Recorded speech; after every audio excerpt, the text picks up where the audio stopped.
It's 7-2 for Arizona, and he comes around to get the handoff. Between the legs, Caleb Love. Oh! We've got the player of the year, Caleb Love, tonight.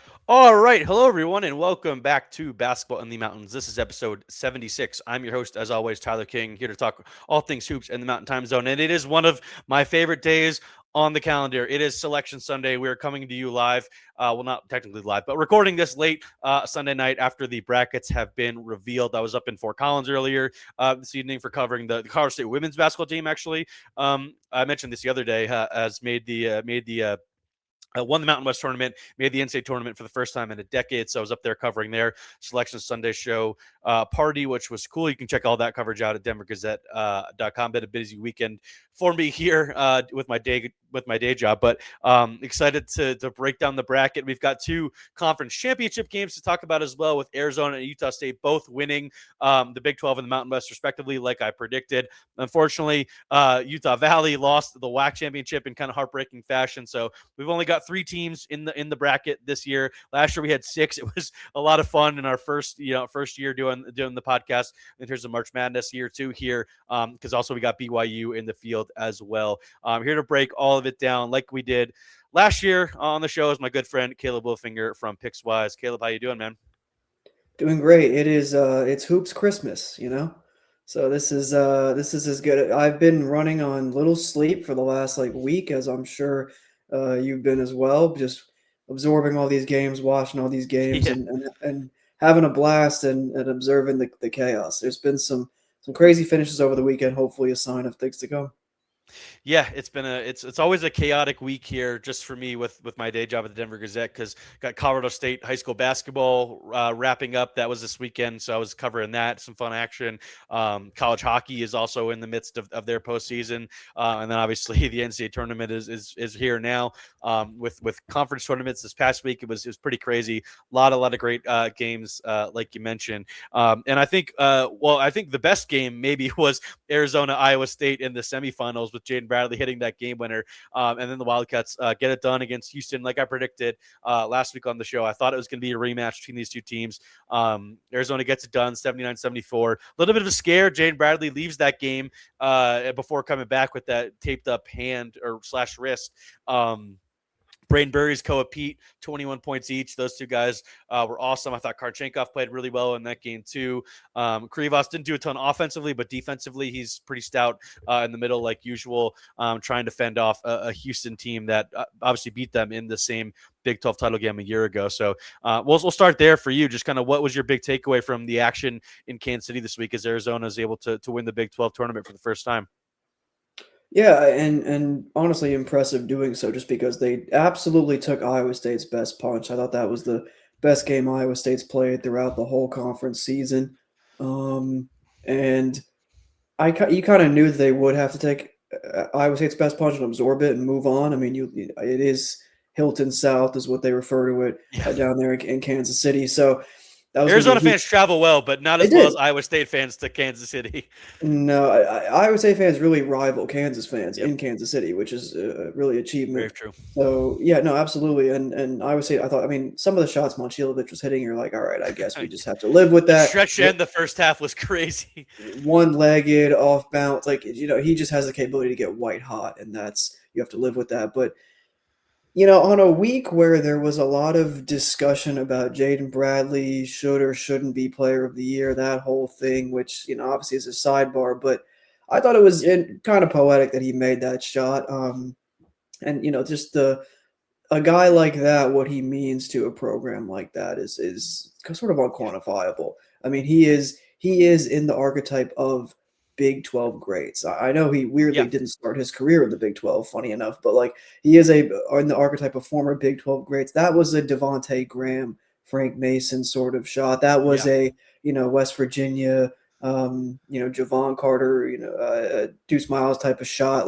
I'm thinking of late 2010s greats in this conference. Quentin Grimes, another a Houston guy. The Baylor title team, those senior guys, that type of shot for them. So.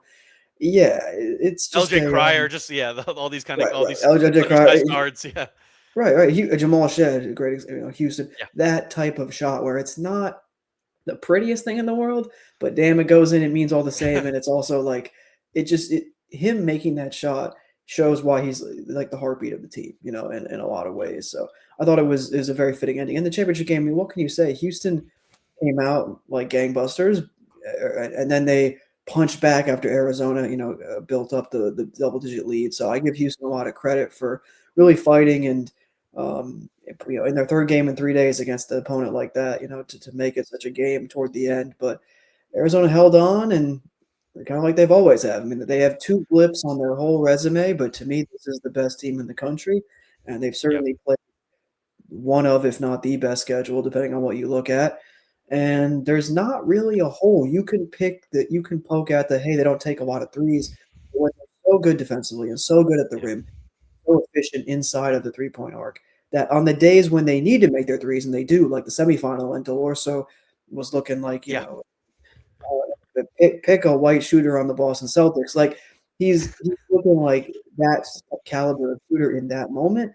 They just have guys that step up in the right spots, and they epitomize what a great team is. So I think if you're an Arizona fan, you gotta savor this season because this is probably the best season they've had in a long time with this program.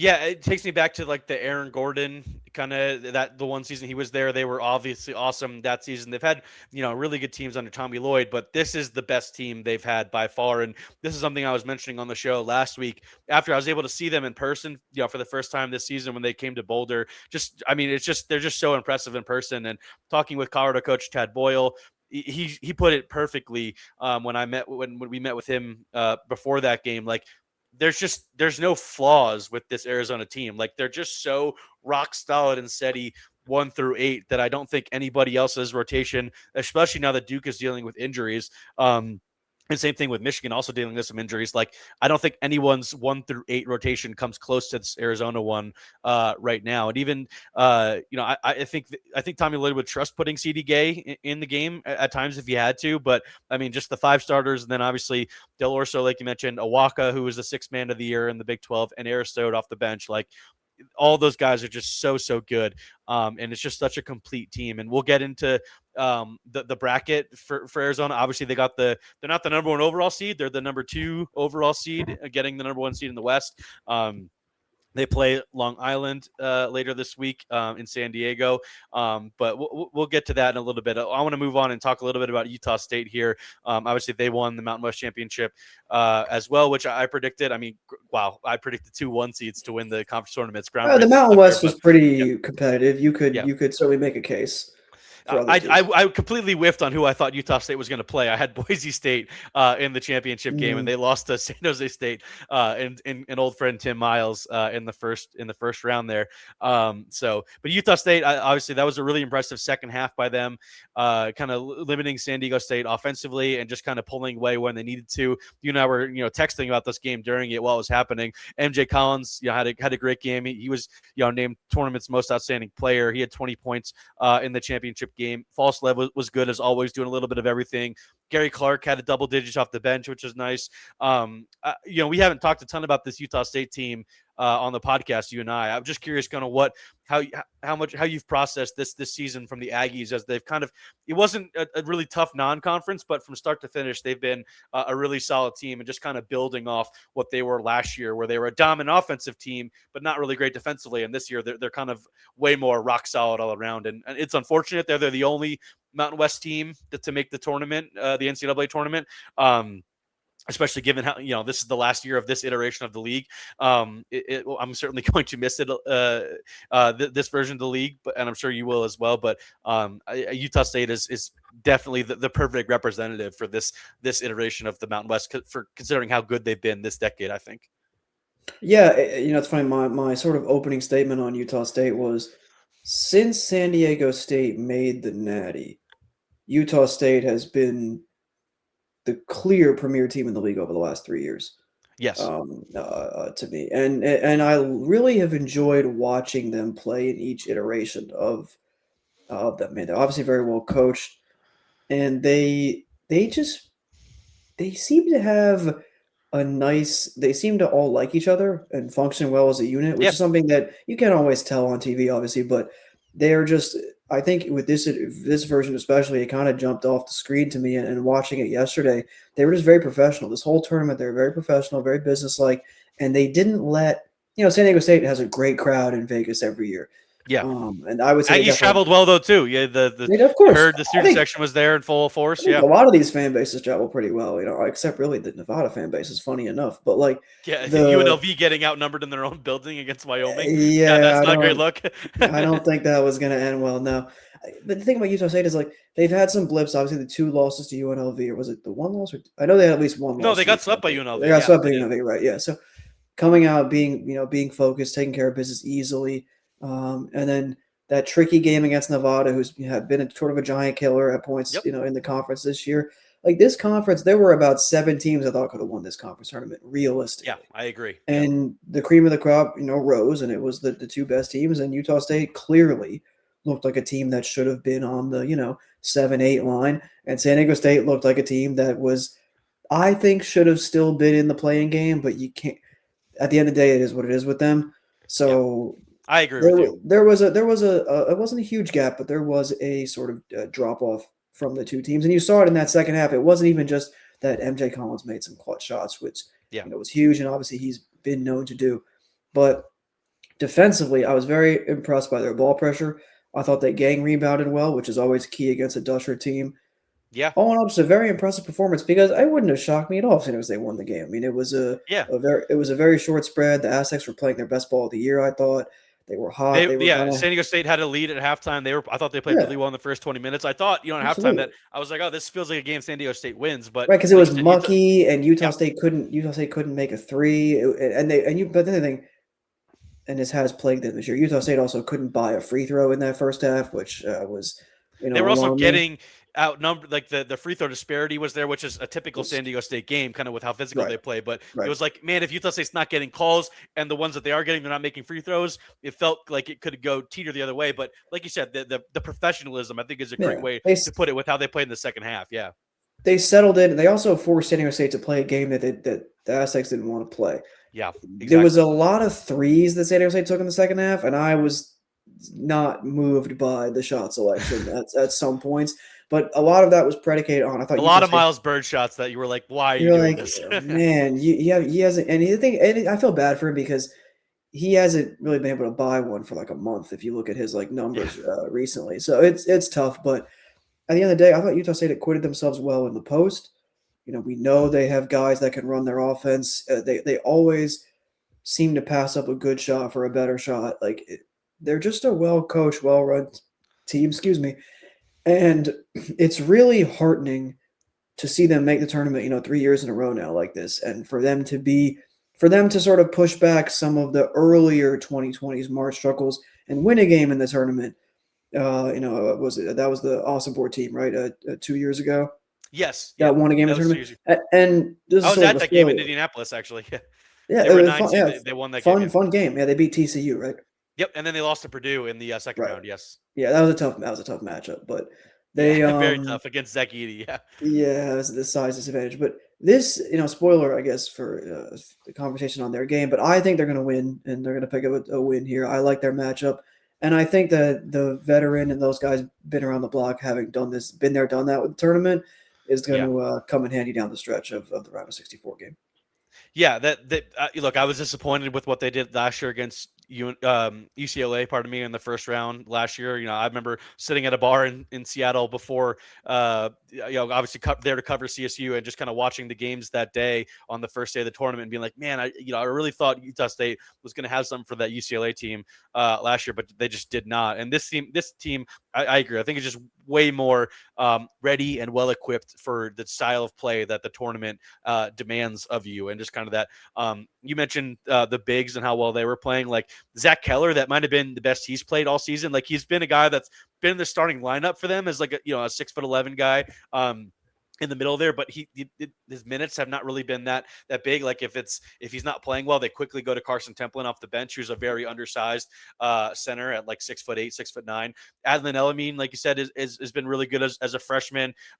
Gary Clark as kind of a power forward off the bench as more of a score first guy, but they're gotten way better production from their front court. Whereas you obviously expect that backcourt trio of Collins, Drake Allen, who's been really good this year, and Falstaff obviously to play really well. So I'm looking forward to seeing them, like I said, to spoiler a little bit, but against Villanova in San Diego in the first round this weekend. So I actually want to start the conversation on the NCAA tournament with the team we have not talked about yet, and that is number 6 seed BYU, who is also in the West region, which all three of the teams we have here on the show to talk about are in the West region, and BYU will get the winner of NC State and Texas from the Dayton games. They will play that game on Thursday. I think that game's in Portland. Yeah, Portland. So BYU obviously won 2 games in Kansas City after a really difficult end to the season. They had lost 4 out of 5 games before beating Texas Tech at home on the final day of the regular season, which I talked about a little bit last week on the show. But they beat Kansas State, not the most difficult thing in the world, but they beat Kansas State. Then they were able to pick up a pretty impressive, big win, a 20-point win over West Virginia in the second round before obviously losing to Houston, which was still a pretty close game. Obviously, AJ DeBanza had a really good tournament out in KC. He was kind of the star, at least of the early rounds. Just kind of where do you sit with this BYU team? Because there were moments a week or two ago where I was like, I don't know if they're going to win another game this season. Like the way they were playing, in late February, I was like, they might be one and done in the Big 12 tournament if the matchup isn't good. And they might be one and done in the NCAA tournament. But I think you got to be a little bit more encouraged after what you saw, at home against Texas Tech to close the regular season. And then, in KC as well. Like I think BYU is going to have a good chance to beat whoever they end up facing in Portland, whether that is Texas or NC State. Two pretty solid teams, but I think BYU, especially with DeBanza, if he's playing as well as he did last week, I think they'll have a good shot. Yeah, I think with BYU, I do have to, give it up for DeBanza and how well he's, played for the most part. Thought there was some plays he made against Houston in the second half that were fatigue based, but it was third game in 3 days. I understand. He was also playing 40. He played 40 minutes in the Houston 40 minutes game. Every game. Yeah. He was definitely there was a mode 4 total minutes on the bench in the first 2 games. Yeah, there was a mode that I thought that he and specifically got into in the second half of that game where it was foul hunting, but at the same time, looking back, I understand it because it's just Houston. because and it's Houston and the tax and just the physicality from playing them. So yeah, but in terms of their prospects, I mean, I think that they got a fairly good matchup, with NC State or Texas. This play-in game, obviously it's a narrative as old as time now that one of the first 4 teams usually has success in that first round of 64 game. That the logical line of thinking would be it would emerge from this NC State Texas game, but I'm not necessarily sure because neither NC State or Texas has the capability on defense, in my opinion, to get in front of DeBanza or Rob Wright for that matter. They've also had really weird stretches throughout the season, both those teams, Texas and NC State, lately. Weird would be an understatement for how, especially lately. I mean, NC State has been a real disappointment, I think, compared to some of the expectations from November, December. And you look at Texas, and it's just that's a very Jekyll and Hyde sort of team. I love Dalen Swain, but I don't really like anything else. That's the thing is, and I don't. It's very much like last year where I love Trey Johnson, but I don't like anything else about the team. It's new coach and all, but it's very how many shots can Tremont Mark make? This is just a very strange Texas team where it feels like they've hit a ceiling for the second year in a row of what they can actually accomplish. With regard to BYU, obviously Richie Saunders adds a level of variety and more dynamism to their offense. But at the same time, now you're going on 5-6 games without him. So you're starting to almost 7 or 8 games without him now. Right. It was mid-February when he went down. Yeah. And it was the first minute of the game. So really that whole game was different.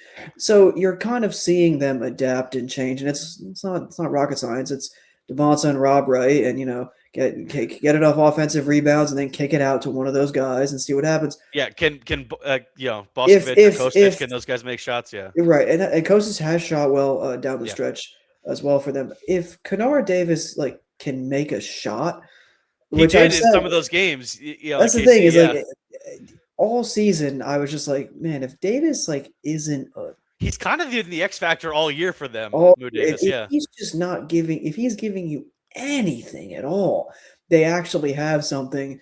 But I like their first round, their first round draw. Obviously, we'll see which team they draw. If it's NC State, that'll be a fun matchup. We'll see if Copeland takes on the challenge of guarding yeah. DeBonce himself, how they use Williams, and how's that going to work out with NC State. So very volatile first round matchup. Legitimately, you could tell me anything could happen, and I would believe you. In terms of their prospects long term, tougher matchup against the Zags down I was in gonna that. say if they play Gonzaga in the second round, that's just a really tough matchup. Yeah, Right, and BYU will even if obviously Huff have doesn't come back for Gonzaga, I don't know if he is. which is Even if he doesn't, talk about X factor. Gonzaga, yeah. they're so good defensively on the wing that Also, the game in Portland is gonna be such a pro Gonzaga crowd. Yeah, right. That's the thing. BYU will have a crowd in Portland, yeah, but of course, it's not gonna be Gonzaga crowd, and that's another thing about people do. This is sort of a take I'm sure we both share, off air. People do the oh, Gonzaga, over the whole everything with them every year. The only time they haven't made the Sweet 16 under Mark Few for more than half my life is when they played Houston last year as an 8 seed against the 1, and they still almost won that game. Yeah. So yeah, I think they were also way better than an 8 seed. You and I both believed that correct. last year. And another thing about Gonzaga is, if we're being honest, if they didn't lose to Portland, they'd probably be a 2 seed. So there's and again, I know that's obviously a huge if. It was a terrible loss, etc. Yeah. But outlier performance. They also haven't had their second best player on an all conference first teamer for half the season. Yeah. So they play differently now. That I think I think they're kind of a sleeping giant heading into this tournament. But I agree. with regard to, could BYU be competitive in that game? Absolutely. I mean, all it takes is one, pretty spectacular DeBonce shooting night, and all bets are off. They're probably, against a Gonzaga, they're going to throw bodies at him. Innocenti's going to get a lot of, and he's a great defender. And I think it would be tough sledding for BYU in the paint with EK. I mean, it's tough. I was going to say, it's tough sledding against EK. Yeah. So, and I also think Rob Wright, very fast, should be able to have success, but going in amongst the trees, that might be difficult against the Zags, because they have another guy they've been playing a lot more. Name escapes me, but he's like a 7-footer. He's pretty raw, but in Huff's absence, he's gotten a lot of minutes. He can block shots, so they're a different identity. Gonzaga. This is not your older brother Zags offense, guards, all that. This is play through the paint, defense, and get out in transition, get steals. So I don't love that matchup. They're not going to get into an up and down battle with BYU. Yeah. Yeah, I think BYU ceiling is a second round exit against Gonzaga. I just think I agree with you. I think it's just a tough matchup, and for this team without Richie Saunders, I thought BYU ceiling, when they're fully healthy, was Elite Eight, maybe even Final Four, with how good that big three was. But it was always about, man, if they don't have one of those three guys, things really quickly fall apart. And Devance has been awesome. I think he's really, really impressed me down the stretch of this season in terms of just becoming a more polished and complete player. And just kind of, if in the right matchup, he's become unstoppable. But honestly, you saw that when he had 40 points against Kansas State in the first round of the Big 12 tournament. So, but I just think there's a certain ceiling without Richie Saunders that, and that matchup against Gonzaga, I think that's kind of where it's going to end for BYU. Because I do think they should be able to get past one of the, whether it's Texas or NC State. If there is a team to come out of Dayton to win a game, selfishly, I would love to see Miami, Ohio get past SMU and then get past Tennessee as well in the second round. But let's move on to the game we alluded to earlier. Obviously, Villanova, Utah State, the 8-9 game. Jarrett Calhoun was not happy today. I think he called it absolutely atrocious, was the quote about the seeding, which Utah State has had gripes about seeding before. And this is kind of no different. But for those people listening to this that don't watch the Big East or don't really know a ton about Villanova, just kind of what sticks out about the Wildcats. Obviously, Kevin Willard, first year there, they've had an interesting season. Looks at times like they thought they could be like a top 5 or top 6 seed, but they end up as an 8 seed after I think a little bit of disappointing end to Big East play. But walk us through what the Wildcats got here and what this matchup looks like for Utah State.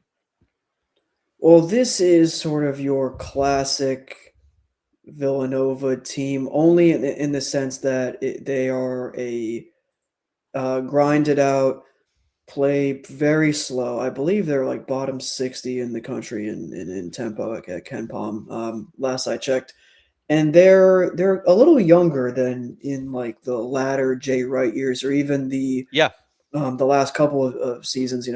Post his leaving the program. Where they still had, Dixon and those guys. This is more of like a youthful team, and I think they've certainly overachieved this year. I think any Big East fan would tell you that maybe they were kind of fringe tournament preseason, and now they've endeared themselves enough. They're a 7 seed. Some of that, in my opinion, is beating up all the teams you're supposed to beat, which is a good quality. Yeah, so they lost to like St. John's and UConn, but beat kind of everybody else in the Big East, which was not which had a down year this year. Yeah, it's clear that they're not in the class of the top of the league, which admittedly is a very small top of the league, but is still a top of the league. But they're kind of like. They're an interesting team because their offense and defense profile are both similar. They don't have like one great strength. They're just like grinded out, fairly efficient, but not super efficient. I think their guards are, I would say, the strength of the team overall. So Utah State should be able to eat in the paint. I'm actually just want to double check their some of their rebounding metrics, Nova, because off the top of my head I forget. They've got Duke Brendan, who was at GCU the last couple of years. He's been a pretty good player for them. He's averaging a double-double. Devin Askew's been a good. Tyler Perkins has had a good year for them as well. Matt Hodge is the big X factor though, because I think he's out for the season if I remember correctly, and obviously he's played a big role for this team. As like a freshman, one of the freshmen, like you mentioned, but he's a Euro freshman from Belgium. He's had a really good year for Villanova, but he's not going to be he's out for the rest of the season, like I mentioned. So that's a little bit of an X factor in this game is Villanova not being at full strength here. They do have, I think one thing Utah State can take advantage of is they do have like they're younger, so they have a turnover problem. They don't get to the foul line. They're very poor in that, way below average in that department. And in the tournament, a lot of times in these games, especially games like this, these 8-9s, these close matchups, these come down to free throws and late game execution. And I worry about Nova in that department majorly. And Kevin Willard has acquitted himself well in the tournament previously, but I actually do think that I think Calhoun's an exceptional coach, and I think that Utah State's veteran presence and just they'll probably be playing with a chip on their shoulder as well, as much as you can be in an NCAA tournament game. I mean, everyone's playing for their lives, but you get seeded like that. I thought they should have been a 7 seed personally, as someone that follows this stuff. I agree. Throughout the season, you were obviously fairly close to that program and covering the Mountain West. So to not reward a team that won the regular season and the conference in a league that was that solid across the board, I mean. Kentucky as a 7 and Utah State as a 9 does not feel great to me. It doesn't feel great. Georgia as an 8 and Utah State as a 9 also doesn't feel kosher to me at all. So there were some confusing little seating placements as there are every year. And so that was one where you just kind of felt like I think they're better than Ohio State's played really well, but I think they have maybe a better resume than Ohio State too. Ohio State had a tough early conference play. It seems like some of that stuff is getting overlooked versus Utah State. To me, that seeding, and I don't want to make assumptions, but that felt a little predetermined prior to the conference tournament even starting. They're a 9. They can't really go up that much. Maybe they'd be an 8 if we feel like it, sort of deal. They kind of felt like predetermined that 8-9, and I don't think that was a great look for to win a league and to do it in fairly convincing fashion. I mean, to win the regular In the season. regular season as well. Yeah, and, yeah. Yeah, and to beat all the teams below them, in the standings. It wasn't like they, lost the battle against any of those teams. So it didn't leave a good taste in my mouth, and Calhoun's response is certainly warranted. And I think his team is going to be. This is not going to be like what we saw last year against UCLA that had those trees inside that made things really difficult for them, and also had been there, done that. Yeah. Mick Cronin team. This, I think, Utah State, you're going to see the veteran experience show up, like I mentioned previously, and I think they get the job done against a Nova team that little over their heads. Yeah, and if they win, they're almost certainly going to be playing Arizona, which I think would be awesome for this podcast, just to see those two teams match up. So let's talk about Arizona's path here, because I think you and I both think this team could go really, really far. You mentioned you think they're the best team in the country. I think right now with the injuries Duke has, I would agree with you. I think Arizona is the best team in the country right now. They had a resume worthy of being the number 1 overall seed too. Like, I understand why Duke got it. Like, they beat Michigan. They had a great regular season in the ACC. They won the ACC tournament. As well as Arizona. The Big 12 is a better league than the ACC, but and Arizona, won the double as well. But I get it. There's not much to quibble with there. But I think right now, as with the rosters and the injury situation as it is, I think Arizona is the best team in the country. How far is this team going to go, in your opinion? Like, what do you think about the West bracket as a whole, and just kind of where Arizona can get to at this point in the season? Because like we talked about earlier when we were talking about them, winning the Big 12, like I just feel like there's not a team in the country that has as solid of a rotation as this team does. Yeah, well, I think it's funny that I think I thought they're the best team in the country, and I think should have been number 1 overall, and yet they got the better path compared to Duke. You on paper, obviously, when looking at these regions. Yeah. That's sort of a big conversation point that's emerged in the few hours in the wake of the selection show. I really like their path style, matchup-wise and stylistically. Obviously, they play Utah State round 2. It's a tough one for Utah State. I actually think can do a much better job and keep it more respectable than against Purdue a couple years ago, but I still would take Arizona to win by, 12 points, something like that, 14 points. In that range, just because it is so hard to score at the rim against them. And then, so you better make threes. You better make double-digit threes, and then hope. I say False Levitt Collins need to combine for like 40 points in that game. Right. And that's just like an unrealistic thing. And also, but if you're Utah State, slow the game down, try to grind it out, and then you hit late shot clock jumpers. Just tough to do when Jaden Bradley's in your face. When Korchakov is one of the best in your defenders face in the country. You drive and you gotta run into you gotta run into right, exactly, on the inside there. So yeah, and then you have to like rebound against Tobe Awaka in the limited minutes that he comes in, and his only goal is to rebound and make life hell for you on the glass. It's just like roles are very defined for Arizona, and so they're a machine. And you could point to a Sweet 16 game against an Arkansas or Wisconsin potentially. Would be super fun. If Darius Acuff is having Darius Acuff, because he can make shots over. So obviously we know what he can do. I just don't think Arkansas has the front court in a game as like much that. as I like Billy Richmond, he's played this year, and Brazil played really well today in the SEC championship game. Yeah, he played well the whole tournament. Yeah. But I don't think they have the gang rebounding, rim presence. Jaden Bradley can get downhill, and as much as I think this is I also don't know who's guarding Braden Burry. Well, that's another thing. Is Acuff and Malik Thomas might allow a combined like 55 points in a game. So that doesn't. I love Acuff, not a good defender. Not a good defender. It's a great backcourt, but not on the defensive end. So yeah. I think Arizona, they can win a lot of games different ways. I mean, against Iowa State, that was kind of a track meet for good stretches of that game, and they won that. So I think the Big 12 has prepared them for every situation. And considering that their only losses are a Kansas game that, as I've said before, and we on this very podcast, in the wake of that game, sometimes Allen Fieldhouse is kind of like an act of God in some ways. Yeah. There was some weird shit going on that night. I've seen that movie before many times. Yeah. That was a strange game. And then the Texas Tech game, which they had won and kind of blew it. at home. Credit Yeah. Texas Tech would play great, but That I'm was just like the saying, one like bad game they've played all season. right? They shot terribly from three, and they still should have won the game. They still were Yeah. leading in regulation. So yeah, it's hard to find flaw. Wisconsin, another team where Wisconsin, they have the veteran guards, they have the big guys that can They've step out really and come shoot, on strong lately. Yeah. and they played up to competition all year. So Yeah. I think Wisconsin is a real threat. However, I don't think Wisconsin can guard Arkansas. So I'm not sure who emerges from that game, and both teams have real problems guarding. Yeah. So I would still feel confident in Arizona to get to the Elite Eight. And then you look at their opponent there, and Is it Purdue or Gonzaga? Who do you think is most likely there? I think Purdue only because if I knew going into this tournament that Huff was fully healthy, I would buy the proverbial dip on Gonzaga if there is a dip, just in the sense that they've been kind of out of sight, out of mind for a long time since the non-conference. And in December, people thought they were like the number 2 or 3 team in the country.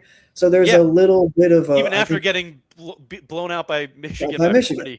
40. Absolutely by 40, which I brought up. I thought about this the other day. I'm like, man, if only that game wasn't on the third game in 3 nights for Gonzaga. But then I realized it was for in Michigan Las Vegas as well. with the weird tournament. Yeah. Yeah, but my argument was that it would be different if it was like any other situation, and it probably would be. But also, it was Michigan's third game in like 4 nights, so it kind of falls apart. Anyway, I lean Purdue. I think Purdue has a very favorable path to the Sweet 16. I agree. Yeah. I think the most favorable of any 2 seed. So yeah, probably Them or UConn, maybe. I think UConn. Yeah, well, I actually would say them or Houston, but that's either way, they have a very favorable path. Maybe I'm just higher on St. Mary's, but that's just me. That's true. I mean, I know I respect St. Mary's, and they might muck it up, but I just think Houston is a much better version. I just don't like either of UCLA or UCF right now, so that's why I kind of lean UConn with a pretty easy pass to Sweet 16. That's true, and Philly, and they're in Philly, Yeah. so a crowd as well. Mick Cronin, I'm thrilled. Mick Cronin, have fun in Philly, baby. Yeah, he's having a blast over there. I think I lean Purdue. Purdue's probably a small favorite against the Zags in the game, but there is the rumor. I don't know, rumor or reports that Huff will be back second weekend. I don't know yet. I have not seen enough. I'm not sold on that happening. If he comes back, suddenly it becomes a real conversation because the front court for Purdue and the front court for the Zags is kind of. Mark Few said today he is jogging and shooting, so take that with what you will. He said he's probably not going to play this weekend, but jogging and shooting. I mean, going for a week and a half from now. I mean, maybe if could happen. Really could he play? Could he play 20 minutes? At 80%. Against BYU, yeah, I don't. Or sorry, in a Purdue in a Purdue matchup, I think Huff can more than hold his own against Kaufman-Renn. Yeah. And the he big played thing really that, well today. He did. I do really have to give credit to. He was outplaying Yaxel for parts of that game, who I absolutely love. But yeah, and he's been having an up and down season, Kaufman-Renn. So for him to for sure. Yeah. So Purdue, you're not Braden Smith's going to get his, understandable, but I think that'll be a close nip and tug game. I think if I had to, just because of health, I would say Purdue wins it. Like single digits sort of game. There's so the I Braden think Smith factor too. Like he could just be the best player on the floor, like he was, during 100%. the Big Ten championship game. Certainly possible. And I think as well as some of the young players on Gonzaga have played, like Fogel down the stretch, I trust Purdue's ancillary players to make an open 3 more than I would trust Gonzaga's players. The one caveat is if Saint Superi is suddenly back to his non-conference form on offense, like he was in the conference tournament, Gonzaga, totally different conversation, because that adds an element to the team that we just hadn't seen for a while when they were sort of going through the doldrums of WCC play. So long-winded answer of me saying I think it's going to be Arizona, Purdue, and tough for me to see Purdue probably like the 6th best team in the country, maybe 7th best team. A really good back team. Half of the top 10. For sure. But I just think that a lot of the stuff they do, Arizona does at a higher level. The guy you want guarding Braden Smith is on Arizona. The people in the paint you want against Clough and Kaufman-Renn are on Arizona. The guys you want on the wing on Cox and the guys on the wing for Purdue are on Arizona. It's just, again, as I said earlier, it's hard to poke a flaw with them. So, long story short, I've got Arizona in the Final Four, and I've got them in the national championship game. I just think they're so damn good. Yeah, who do you have? Well, we'll wrap it up here by just giving some bracket thoughts as a whole. Now that we've had a couple hours to kind of digest it here, I mean, if assuming Arizona gets to the Final Four, the two likeliest opponents that they would end up playing are Michigan, that would be an awesome game, or Iowa State, who obviously they played a thriller with in the Big 12 semifinals. So, what is your take on? Do you have any like kind of overarching takes on the bracket as a whole? Like, I think I've been saying this for a couple weeks now. Like, I think we could get number 1 seeds again in the Final Four like we had last year. But I do think the early part of the tournament this year could have more upsets. Like, I think it'll be really exciting, which I think makes for a great tournament, honestly, because you get upsets early, some excitements, some underdogs to root for. But then by the end, the best teams are still in it, and we get some great basketball in Indianapolis for the Final Four. Yeah, last year it felt like 4 teams, I won't say levitating above the field because to their credit, Texas Tech could have easily beat Florida in that game. There was Yeah. and Houston, played a dogfight against Purdue. There was some very close games in that second weekend, but those were the 4 best teams for the vast majority of the season, and that's what we got. This year, we had talked about this. I had felt that's where we were heading as recent as like a week ago. Yeah. I think there's an argument that 1 or 2 of the 1 seeds could go down before I the think I Final agree. Four. Yeah. I think Houston can get Florida. I think it's certainly possible. That would be an awesome game if we get it. And that game would be in Houston. Yes. Kind of would feel a little bit like karmic fate as much as you can believe in that sort of thing. And as great as Florida is, and I think they are great, I do think that Houston, there would just be a little something there where they'd be playing a true road game in the Elite Eight. That's kind of tough. And then you look at the Duke side of things, their injury situation, you don't know. They are still obviously excellent, regardless of who's in or out. They still won the ACC And tournament. they still won the ACC, and they still the best player did, in the country in Cam Boozer. Like, right, and they deserve to, and 100%.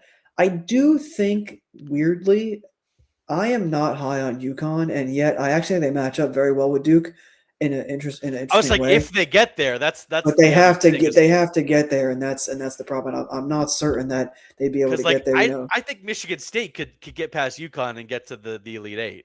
Because I think Michigan State matches up well with UConn, but the problem is Michigan State's offense is so hard to trust. So there's just little things that hold me back. But ultimately, I arrived at a Duke and Arizona top, and I think I'm gonna go Iowa State, Houston on the bottom. I think I'm buying. I was gonna go Michigan and Houston. I'm gonna go 3 1 seeds and then Houston. I think that's where I'm leaning right now. I'm definitely gonna go Houston. I don't want to sell Michigan stock, but I think that their metrics are a little better than what they are. I think they're the clear number. I think they're the clear number 3 team, and I think in the tournament their defense is just so good. That's kind of where they have 2 just absolute monsters in them. It's like I was saying to a mutual friend of ours the other day. It's like just going up into the paint and seeing Godzilla.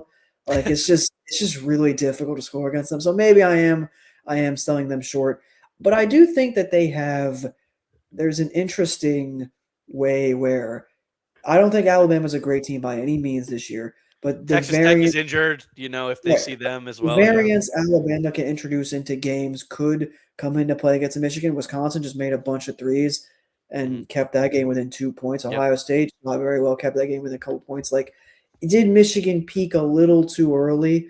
But at the end of the day, it's hard to go against them. I do think that Iowa State is playing better. What about Virginia as the 3 seed in that region? I was curious what you thought about that because I really like Virginia. And as a noted for a long time Virginia hater, but that was the Tony Bennett Virginia. Yeah, yes. Like a long time noted Virginia hater. I really kind of like watching this Virginia. This is a very fun. It's a very different team. Ryan Odom's been awesome. Awesome coach. Concerning to me that DeRidder former Utah State coach Ryan Odom, by the way. Right. Concerning to me that DeRidder had an absolute stinker yesterday when they really should have won that game. Yeah. You can't have 4 points but it's one game. It is what it is. They're a very well coached team. They're very exciting to watch. They run great offense. They feel like a Sweet 16 shoe-in to me. Yeah, I agree. After that, I do think that's a tough matchup against what Iowa State does defensively. And then in the coming up. Lipsey's playing his best ball Lipsy's of the coming season right on, now. and you just gotta cross your fingers with his health. But as long as he's healthy, like you feel great about Iowa State. And Iowa State, look, they can shoot themselves in any game and out of any game, but they know what they are.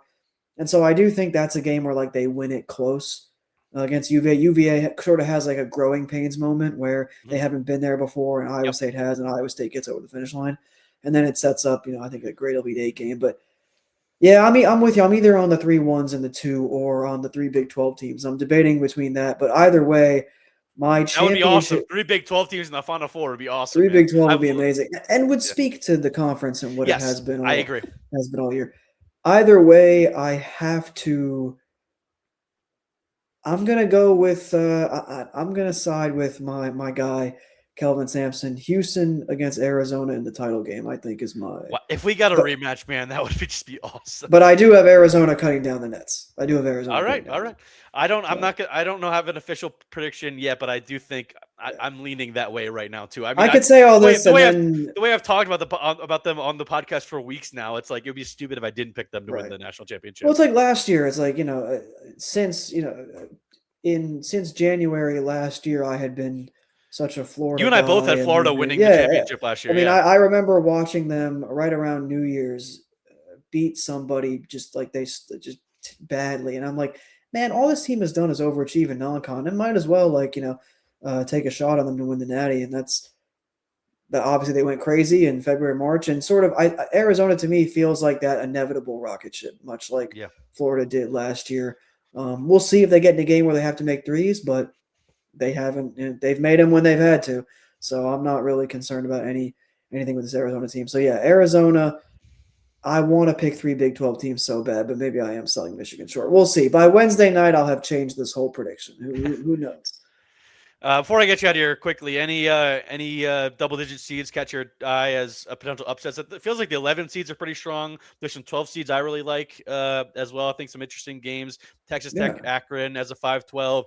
North Carolina, VCU, 6-11 is really interesting. That'll certainly that will be Louisville, South Florida as a 6-11 is interesting as well. Yeah, I think a lot of people will look at VCU, North Carolina, and I agree. Actually, I think VCU athletically matches up. I mean, the injury situation with UNC is just brutal. Yeah, it's brutal, and also I think UNC you're really relying on guys like Bogovac and Stevenson to hit big shots, which they can, but I wouldn't say is like a guarantee. I mean, that's a tough one for me. So I like VCU. My favorite one is South Florida. I really like this South Florida team. They have, it's the whole cliche where they have high major athletes, playing in the American, but they are a very sound defensive team. They also play super fast, super fast. Louisville, same way. I mean, and Louisville injury situation, Michael Brown, what's his status going to be? I imagine he's going to play, but you just can't. He's going to play, but if he's going to be 100%, I doubt it. Yeah. And the thing about Louisville is they don't really guard anybody. So I think in South Florida, they are a havoc team. They are a steals, beat you on the glass, win the shot volume battle, get after it in transition. I really like their coach, and I like how they've been focused all year. They've won, I forget the exact stat, going into today's game, which they also won by double digits. Yep. They had won, I think, 9 straight or some streak, some large streak by double digits in there. They have been covering spreads with ease, which is, a sign that they're overperforming expectations. So they've been I'm looking here. They've been a machine for the most part over the last month. And so you enter the tournament with an 11-game win streak. You win your conference easily. You play in a game that you feel comfortable playing in, and you have the athletes to go up against a team like Louisville that kind of limped into this tournament. I feel pretty good about USF. Mentioned VCU. I think a little upset further down the board. I do like Akron. We know I love this Akron team. Very, very veteran team. The whole starting lineup has been there for 3-4 years. They've been in this tournament now the last 3 years. They've been there, done that. They had bad matchups in the last couple years. Well, this is their first. And that wasn't fun. That was not fun for them because Arizona was like, we'll just play this game better than you. This is the first time I think they match up pretty well because Texas Tech wants to be in a game where they shoot threes and and that's the They're sort of also, game. I mean, they're also no JT Toppin, Christian UT Anderson's probably Toppin. not going to be 100%. Like yeah, And it's a and, tricky and the spot. thing with Akron is Akron has two really good Yeah, veteran experienced guards, player of the year in the conference. Mahaffey is really good. He can put the ball on the floor, get to the rim as like a stretch four. So I like the Akron team a lot. I think they're very live. A team that I think is more of a surprise that I think you might want to look at maybe in your pool to consider. I think Troy is live against Nebraska. I don't know if they're going to interesting. win the game, but Nebraska's like a 14.5-point favorite. Troy has played up. You look at some of their non-conference efforts. They played up this year, and I think that the Sun Belt was very tight, but they took care of business pretty handily in the conference tournament. To me, they were the class of that league. And Nebraska is a team that is a great story, but I don't know if they're a great team. And I think, they are offensively, they're a little challenged, which in a game against Troy, who is, their identity is more of like a defense first type of identity as it's been, under the same coach. And they played a very slow tempo. I think Troy is like 300 something in tempo in the country. Yeah, Grinded out 309. game. Yeah, there you go. So grinded out game, under game.